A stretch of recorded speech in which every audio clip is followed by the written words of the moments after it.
And at the core of it, they lack a certain belief in themselves. And I'm not talking about these, oh, I'm not good enough. It's essentially they don't own their job. They're kind of surprised they get where they are. So what we have to do is actually adjust the mindset to suit their position in life. Welcome to the Small Business Podcast series, where each week we are helping small businesses and interviewing small businesses that work with small businesses. And small business ownership can be very, very hard to work through. The mental challenges that go with it come in and day out. And today we have a strategic business coach from Zenith Training, Shira O'Brien, on all the way from Dublin, Ireland. We're listening and we're talking with her, and she works a lot in the mindset space. And let me tell you, as a business owner, myself in the times, having a coach that is trained in mindset is a game changer for how you can approach the day and the world at large. Shira, so great to have you on the show. Oh, good afternoon. Thank you for having me, and it's great to talk to you. I'm really excited about our conversation today. Can you give us a quick introduction to your business and the problems that you solve for your clients?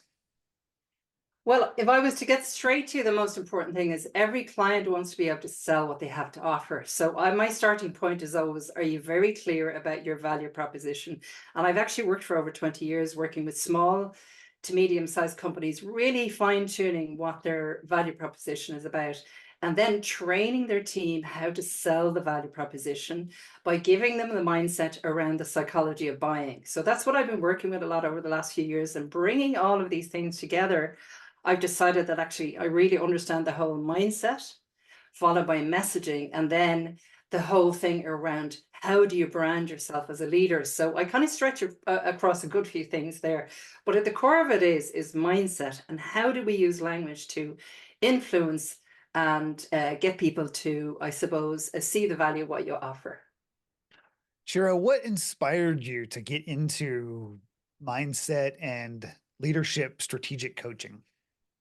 Well, I worked in, I was in the corporate world for a while, for a long time, doing sales. And I used to watch the behaviors of the leaders and go, why are they doing that? I was always asking people about their behaviors and trying to understand, why were they nice to people and why were they not nice to people? Why didn't they make good decisions, etc. So I really got very curious about NLP about 20 years ago. And that to me was the magic bullet. Getting into that and then getting into coaching, I realized I can help people with these tools to be better leaders, to be happier doing what they're doing, be a confident salesperson, and be a very effective communicator. And obviously, my absolute passion in life is language, because that's my background, training in language. So it was actually to kind of solve a problem that my younger self wanted, because I was a bit lost in that world, really, kind of thinking, why are they? I don't understand this behavior. And I made a decision that I would figure it out. And it's kind of been a 20-year journey, if you like. Yeah, that sounds amazing. I know we're always positioned to help the younger self that we once were, as the common Yeah. theory and saying that we hear a lot in the space, especially around mindset and starting up. And if you Yeah. want to get into coaching yourself or any of those things, would you Mm. say what would be the best uh, key to success that you have found that you help your clients overcome? Okay, so I would say, even no matter what level that you meet people, there's really bright, intelligent people. And at the core of it, they lack a certain belief in themselves. And I'm not talking about these, oh, I'm not good enough. It's essentially they don't own their job. They're kind of surprised they get where they are. So what we have to do is actually adjust the mindset to suit their position in life. And I think the key thing that I really want to give them is that sense of, I suppose, robustness of the mind, no matter what situation they find themselves in, that they're actually unflappable, but they actually know how to direct and guide conversations as well. That would be another piece that I'm very keen on. So do you want to extend on that question a little bit? No, that's great. Just a great answer. Is what challenges are they able to overcome in those Yeah. circumstances, and the mindset challenge of being able to understand how to communicate better? A lot of people like to assume that that the people they're leading actually can read their mind. And well, so Mhm. far, that's not really anything we can do in this world, is read each other's minds. So we have to be able to communicate out how Yeah, to go through and get that done. And that challenge is you're helping them overcome that in a way that is encouraging and supportive and exactly. Yeah, definitely yeah. valuable to those leaders. But you know, the key thing I do teach is, and I learned this from a field called neurosemantics. Now, it sounds very convoluted, but it's actually how we embody meaning. So, what I do with salespeople and leaders is I teach them how to listen to what people say so you can read how they function. So there, because and we call those little things, and now I don't want to get too technical, but it's literally we're all wired in a certain way. Every single person, we call it personalities, but there's certain patterns that people do in their language and how they speak. Some a simple example is somebody's very big pictured and somebody's very detailed. You have a very different communication there. It cannot be going into all the steps because the big picture person would get bored. Whereas if you don't do enough of the bigger picture, you give too much detail to the big picture person, they get lost and they don't care. They lose interest. So it's actually, there's so many different ways you can teach them very simply to understand, to read and listen to how the person functions and how they make decisions. So That's I do a very, lot of that. yeah, it's very interesting. It goes into a lot to how to even communicate with a team that you're talking to. If you're talking to multiple people, and where's that balance? Because you're going to have both in the room, Yeah. most likely. Hey, real quick, did you know that most small businesses don't actually achieve their breakthrough? And it's not because you don't care. It's all because you're trying to do it alone. That's why I created the Momentum Community, is to help you change that. I want to see you achieve the breakthrough that you've been waiting for. It's where we committed entrepreneurs come and get focused, get accountable, and finally build a business and life that you are meant for. If you want to learn more, click the link in the description below and enjoy the rest of the episode. Mm. How would you say your business differentiates yourselves from the others in this space? There's a lot of different coaching companies out there. There's a lot of, especially in leadership coaching and mindset coaching. I do strategic coaching myself. Like, Yeah. what makes you different than the others? Well, I think it comes from my original training as I'm actually trained as a linguist. I'm an interpreter and a translator. And my passion has always been languages. I speak 4 languages. And I always got very interested in how people use language and influence others. And I also used to be a very nervous speaker, believe it or not. And I went into Toastmasters and learned the balance of the two between using good language to communicate. But also, when I studied psychology and the whole NLP space, I realized when you put language and psychology together, it's really powerful. And training people how to listen for that, but also using it in the coaching means that we get change much faster. Because, like, I'll give you an example. I had a call from somebody the other day, and straight away I was able to tell him his programs and his patterns, his linguistic patterns. I said, these are the things that I'm hearing you saying that we can coach you on and use NLP to move your mindset. So it was very quick. And that's really what I do. And it's not, I don't say that to be sort of like, oh, listen, this is why I'm so great. It's really, there are tools out there. You can get straight to the heart of what's going on with somebody and then move their mindset by using all of those techniques. Yeah, and mindset training and coaching is, again, so important. Like I said in the intro, it could be a matter of whether you're having a successful month or year in your business, or Exactly. could completely pivot and turn into not having a successful month or year. And we want Mm. people to be successful. We want small businesses to grow and continue to encourage. When you're looking around the industry today, how would you say that the industry is evolving, and how are you tackling those evolutions for the next 5 to 10 years? Okay, that's a big question. That's a deep question. Well, I think it's maturing. We still have a lot of, obviously people, the helpers of the world will always want to go and help people. And they have business experience and they like the idea of being able to go in and do some coaching.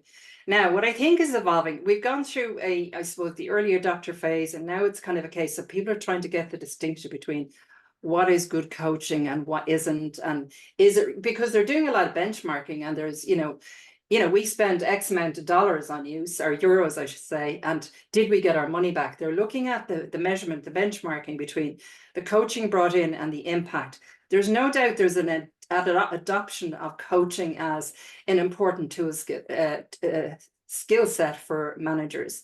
I would say, where is it going in 5 years? People want to change fast, and you really need to have, if you're a coach, or if you're in business, you really need to have the skills to be able to get in there and get to the nub of something really, really quickly. And I think most coaches now, a 6-month course doesn't cut it. A lot of people say, oh, I did a coaching course. I'm 20 years reading this stuff and I'm still learning. So I think we still, so what I'm doing, you asked me, what am I doing to prepare for it, is I'm constantly refining how I use questions and go, oh, that works better. And I'm also trying to make sure that anything I do, I can walk away and say, I made an impact there. But it's always just being what do you call it, a continuous lifelong learner. That's a piece I'm doing as well. Yeah, so that's one big point to everybody listening out there is you jump into a coaching program, and even though you jump in for 6 months, like you're listening to somebody who's been doing it for 20 years and experiencing and still learning and growing. The key takeaway in that is you always have to be learning and growing. The 6-month program is not going to get you exactly what you want, but it will help you with change, and change takes time. No matter how you look at it, nothing is going to happen overnight. Social media will not continue, will always tells us all of this fancy stuff, and it's not true. It just is a falsification of what we're viewing out in the world, because that change always takes a little bit of time. Now, don't get overwhelmed by the fact that 20 years, you should be encouraged by that. There's so much information out there to learn from. But just to add something to there, one of the things I've been trying to do over the last, say, I suppose the last 4 years, is blending coaching with like these micro learning sessions. I want to impart and give the information to anyone that I coach so that they can go and coach their team. Because the big piece around that, they don't necessarily have the time, but there's a simple way to show leaders. First of all, you say, well, how much coaching are you doing? And it's not used as often as you'd imagine. So one of the things that I try to do is show them, here's some simple ways to coach. Here's what, demonstrate it, and then do little workshops around becoming better at coaching your team. Because it, to me, is the best leadership skill in today's work environment, to be able to get people on board, keep them on board, but also get great ideas from your team, because you don't have all the answers. And in fact, you have somebody there who's maybe sitting with the great idea that's going to flip your business in the right direction. Absolutely. Are you ready to jump into a lightning round? We'll go through. Okay, lightning round. Does that mean I have to answer fast, or is it just, short answers? It's designed to be quick. Yeah. And some of them, we start off with just some basic 4 questions. So they'll go really fast. And it's really going to be curious because there's a question here that we in America, we understand, but it's going to be interesting to see how you understand it from Ireland. Some cross-cultural going on. So that'll be interesting. Yeah. It's been such a great conversation so far. Let's just keep it going. Coffee or tea? Oh, coffee. That could be surprising to some listening on the call. Cats or dogs? Dogs. If you could grab only one weapon or item during a zombie apocalypse, what would it be? Oh, I think my swimsuit. Swimsuit? Yes, as we were talking, you love to go swimming in the ocean. I do. Yeah, I'll be swimming out to sea. Yeah. To the nearest island. Yeah. Get as far away as we can go. Favorite quote or phrase that you think about often? My favorite quote. I think it has to be always leave feet. Actually, this is one from my mother. So she used to always have these little sayings that she peppered around the place. It's always leave people feeling glad for having met you. I love that. That is so strong. Favorite movie or streaming series that you love? Favorite movie? I loved when it's going way back. The Big Blue. I loved the one about the guys diving. You know, they go down into the ocean with Jean. What was his name? I can't remember his name of the guy, but two guys diving and they were competing with each other. And it was just the most beautiful movie. And it was so, it's always sat with me as my favorite one. And I think it's just the connection and everything. So that was a lightning round. I'm going on. Yeah. Go on. No, you're okay. One book that has influenced your life the most. Man's Search for Meaning by Viktor Franklin. Ah, very good one. Very good one. I have It's a not read it great book. myself yet, but I've heard very lots. Well, it actually ties very nicely into the whole field of what we do in our coaching, the meta coaches, which I am, is the whole meaning, everything around meaning, neurosemantics. And when you read that book, you'll see all of the elements of what became all the NLP and all the development of, because he brought Logan therapy to out of the camps into America, actually. Yeah. So well worth the read, everybody listening. Yeah, It's absolutely. man's will to meaning. That's what was key in that. You had to have a meaning to have a reason to live. Yes, always be working towards something. Yeah, purpose. Biggest obstacle you've had to overcome and one lesson you've learned from it.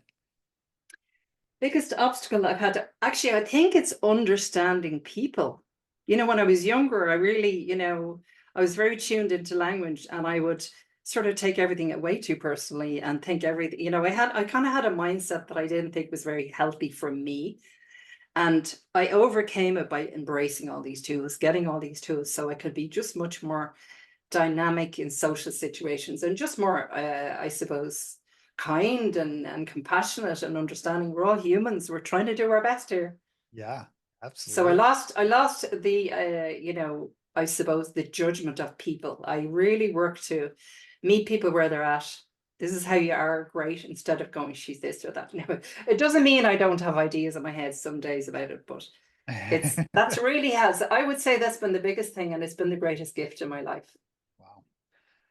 It has been so great to have you on the show today. How can listeners get a hold of you or connect with you and if they would like to work with you? Well, I think the best place, because I suppose a lot of my clients are there, is on LinkedIn. You'll find me there under Shira O'Brien, Shira O'Brien. And then my website is zenithtraining.ie, or you say zenithtraining.ie. And there's you can book a chat, book a call with me if you want, and we take it from there. And for all the listeners out there, we will have all of that information in the show notes below. If you're watching this on YouTube, it will be in the description. And Shira, it has been such a great pleasure to have you on and learn more about how mindset shifts will benefit those in the business world and helping those leaders get better. So for all those listening, until next time.